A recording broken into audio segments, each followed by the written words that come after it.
Want to learn hacking skills the legal way by solving puzzles that mirror real security work? Imagine a puzzle hunt where every solved riddle proves you can protect real systems. Capture the flag competitions are that hunt. Time challenges where you search code, images, and network captures for hidden flags. Short strings that prove a successful exploit or deep analysis. Beginners and pros both play. You break things in a sandbox, learn practical techniques, and write results. Stick with me and I'll show the formats, skills, and how to enter your first CTF with confidence. A CTF hides flags inside puzzles of many types. One moment you inspect a web page, the next you run strings on a binary to extract a token. Flags live in HTML comments, encoded files, or decrypted messages. Organizers assign points to reflect difficulty and often reward speed. You treat the event like a lab, not a real attack, so safety rules matter. Want to know the common formats you'll face and why they differ? Next, we'll unpack them. Jeopardy-style CTFs look like a challenge board. Categories list web, crypto, forensics, and reverse, with point values beside each task. You pick any puzzle, submit a flag to the scoreboard, and stack points. This format rewards self-paced exploration and quick wins. Many beginners build confidence here by solving easy web or crypto boxes. But there's a more chaotic format that combines offense and defense. Let's jump into attack defense next and see how it feels under pressure. Attack defense CTFs turn teams into small security operations. Each team runs vulnerable services on cloud machines. You patch your service, instrument logging, and hunt for intrusions while probing opponents to steal flags. It's noisy and fast, with real-time triage and communications. Teams reveal gaps in monitoring, deployment, and collaboration under pressure. Curious how organizers mix formats or throw live OSINT or hardware puzzles into the event? I'll describe those hybrid surprises next. Organizers love variety. Some events add King of the Hill live servers, OSINT threads that point to real public clues, or hardware boxes with physical switches. You might shift from decrypting a file to tracing a social account for a hidden URL. That variety trains research, creativity, and resilience. Every CTF enforces one rule: only attack in-scope targets. Break the rule and you risk legal trouble and community trust. Next, we'll map the technical skills these puzzles teach in concrete terms. CTFs are skill machines. Each challenge trains a specific technical muscle. I'll walk you through web security, cryptography, reverse engineering, binary exploitation, forensics, OSINT, and cloud blue team labs. Employers value this because the work maps to on-the-job tasks. You'll practice tools, triage, and thought patterns used in incident response and security testing. First, let's dive into web security and the common weaknesses you'll exploit and then fix. Web challenges reproduce OWASP-style bugs, SQL injection, XSS, CSRF, SSRF, and authentication bypass. You trace HTTP requests, inspect cookies, and modify parameters to see how servers respond. A single malformed input can reveal an admin token or hidden endpoint. Perp Suite and browser dev tools become your magnifiers. These tasks teach how to prevent, detect, and fix web flaws in real apps. Want to see how crypto puzzles teach practical mistakes rather than pencil and paper math? Coming next, crypto challenges rarely test pure theory. Instead, they expose poor implementations, reused nonces, padding oracles, weak randomness, and logic flaws. You may detect predictable keys, chain ciphers, or recover plaintext through clever manipulation. These puzzles teach a pragmatic lesson. Cryptography fails in the gap between code and design.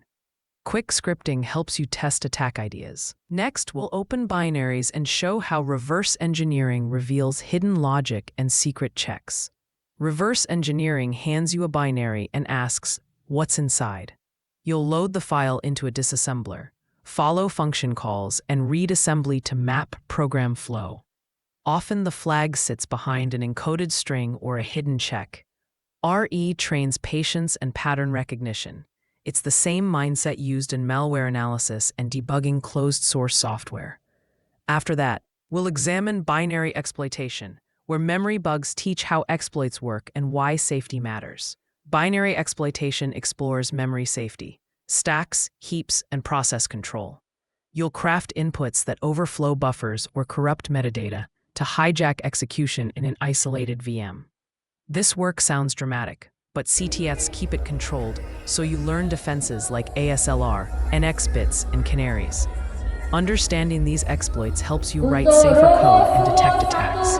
Up next, forensics challenges, where you'll reconstruct incidents from traces and artifacts, much like a digital detective. Forensics challenges look like digital crime scenes. You'll mount disk images, parse PCAPs, and search memory dumps for hidden files and artifacts. Tools like Wireshark Sleuth Kit and Strings become your magnifying glass. The goal is to rebuild timelines, identify malicious processes, and extract flags tucked into artifacts. This practice mirrors incident response and makes you better at triage. Next, we'll switch gears to OSINT, which trains creative research on public data sources. OSINT challenges ask you to find clues hidden in plain sight across public sources. You'll analyze metadata, search archives, and link social posts to reveal a secret URL or identity. It's detective work. Creative searches, patience, and cross-referencing win the day. OSINT also builds recon skills used in both offensive and defensive roles.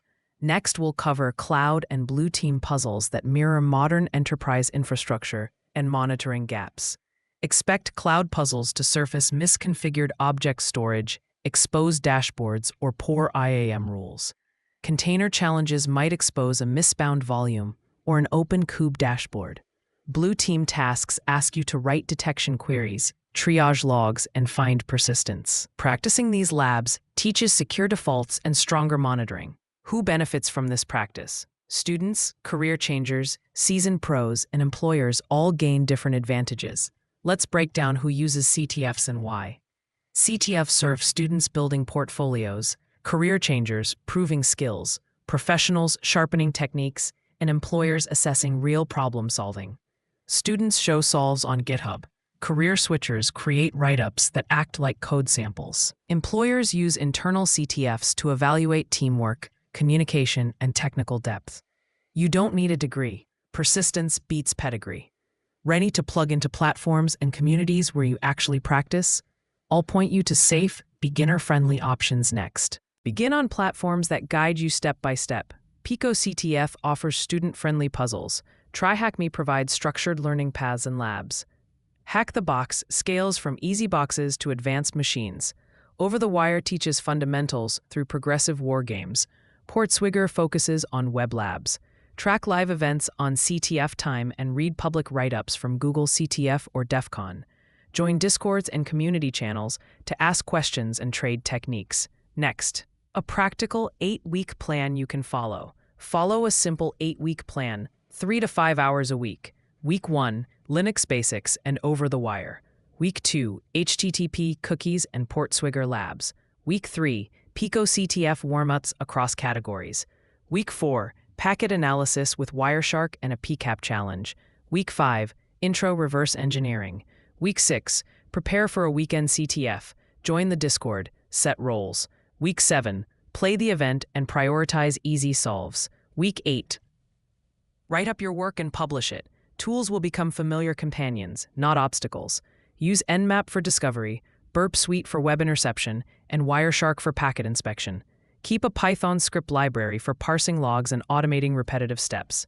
Learn grep, strings, file, base64, sed, and awk for quick triage. For reversing, use disassemblers and hex editors. Run everything inside a sandboxed VM or WSL. Up next, strategy, how to triage tasks, manage time, and turn chaos into progress. A winning process beats raw skill under pressure. Triage the board for easy points, read descriptions carefully for hidden hints, and break problems into small testable steps. Automate repetitive tasks with short scripts and time-box stubborn puzzles. Keep a running log with commands and screenshots for later write-ups. If you get stuck, pivot to a different category and return with fresh eyes. This method preserves momentum and reduces wasted hours. Next, we'll compare CTFs to bug bounties and certifications. CTFs provide a safe, gamified playground to learn techniques quickly. Bug bounties target live systems with real impact and strict scopes. They reward fixes. Certifications document baseline knowledge and help HR screens. Combine them. Learn with CTFs, validate with a certification, and apply responsibly in bug bounty programs when you understand scope. Many professionals blend all three. Before we finish, let's clear common myths and list mistakes to avoid so your learning stays steady and visible. Banish these myths. You don't need to be a genius coder to start. CTFs teach defenders as well as attackers, and starting late is not a disadvantage. Avoid skipping fundamentals, hoarding undocumented notes, and isolating from community. Publish write-ups on GitHub, map skills to meet your attack and the NICE framework, and let recruiters see your work. CTF experience becomes tangible credibility when you document it. If you want a quick checklist to start this week, check the pinned resources and links I'll add in the description. If this helped, like the video and subscribe for more hands-on security guides. Comment which platform you'll try first, and I'll point you to the best beginner challenge.